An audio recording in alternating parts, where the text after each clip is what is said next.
Hello दोस्तों, जोश mentor YouTube channel पर आपका स्वागत है। दोस्तों, उत्तराखंड में असिस्टेंट प्रोफेसर भर्ती की राह देख रहे बेरोजगारों के लिए एक खुशखबरी है। दोस्तों, जैसा कि आपको पता होगा, पहले सरकार ने जो असिस्टेंट प्रोफेसर की भर्ती आई थी उसमें एपीआई का सिस्टम रखा था, जो कि इस बार बिल्कुल हटकर था। तो उसमें आप जान रहे होंगे कि पीएचडी वाले अभ्यर्थियों को बहुत ज़्यादा फायदा हो रहा था और यहाँ पर अभ्यर्थियों ने ग्रुप बनाया था और उनकी ये मांग थी कि एपीआई की जगह पेपर कराया जाए, जैसे कि पिछली बार भी कराया गया था और अन्य राज्य भी कराते हैं। तो इसमें दोस्तों एक नई खुशखबरी ये है कि श्री रविंद्र जुगरान जी के माध्यम से या उनकी तरफ, मतलब उनकी हेल्प की वजह से, यहाँ पर उन्होंने क्या किया था कि अपर मुख्य सचिव उच्च शिक्षा को पत्र लिखकर मांग की थी कि जो यहाँ पर प्रक्रिया है उसमें सुधार करें।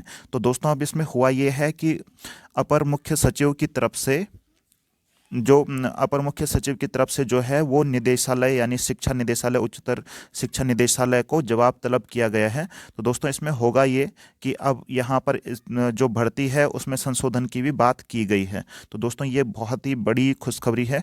हम इसको एक बार न्यूज़ को पढ़ लेते हैं, इसके बाद इसमें हम आगे जो भी है डिस्कस करेंगे। तो यहाँ पर अगर आप देख रहे होंगे तो रविंद्र जुगनान जी का कहना है कि चयन प्रक्रिया में पूर्व की भांति अंतिम चयन आधार जो है वो लिखित एवं साक्षात्कार दोनों का हो।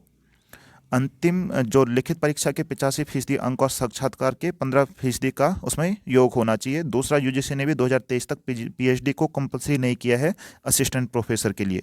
तो दोस्तों, ये सारी बातें इसमें लिखी गई हैं।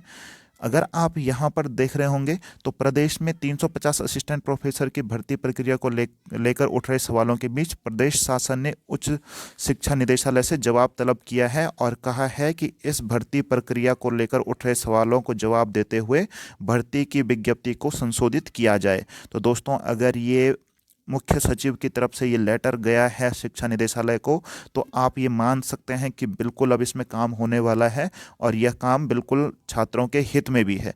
और इसमें अन्य जो जहाँ जहाँ आजकल भर्तियाँ हुई हैं उनका एग्जाम्पल दे रखा है कि कहाँ कहाँ यहाँ पर जो है वो इसी तरीके से पैटर्न से पेपर हुआ है, ना कि एपीआई से। तो यहाँ पर आप देख सकते हैं, जैसे आजकल राजस्थान हो गया, छत्तीसगढ़ हो गया या उत्तर प्रदेश में सीधी भर्ती हुई थी, तो वैसी ही मांग जो है वो उत्तराखंड में भी की जा रही है। तो दोस्तों, काफ़ी समय से ये जो विषय था विवादित था। जब से ही ये भर्ती आई थी या उसकी विज्ञप्ति आई थी, तो उसी दिन से ही ये विज्ञापन जो है वो काफ़ी विवादों में था कि ऐसा नहीं होना चाहिए। जो छात्र कई सालों से यहाँ पर नेट की प्रिपरेशन कर रहे हैं, अगर उनको यहाँ पर भर्ती में शामिल होने का मौका ही नहीं दिया जा रहा है तो उनके लिए बहुत बुरी बात थी ये। और अब सरकार इस पर काम कर चुकी है। मुझे उम्मीद है कि शायद अब ये भर्ती संशोधित होकर जल्दी ही हमारे सामने आएगी।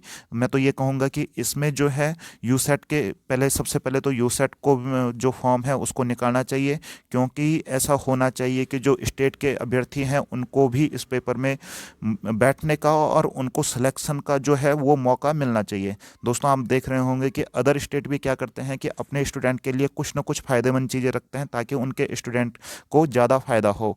तो कम से कम उत्तराखंड को ये तो करना चाहिए कि जो अभ्यर्थी नेट नहीं निकाल पाए हैं और अगर वो यूसेट निकालना चाहते हैं तो पहले यूसेट का पेपर हो और उसी के बाद जो है वो असिस्टेंट प्रोफेसर की भर्ती हो, जैसा कि कई बार यहाँ पर मांग भी की गई थी। तो दोस्तों, यहाँ पर ये न्यूज़ खत्म होती है। आप सबका धन्यवाद।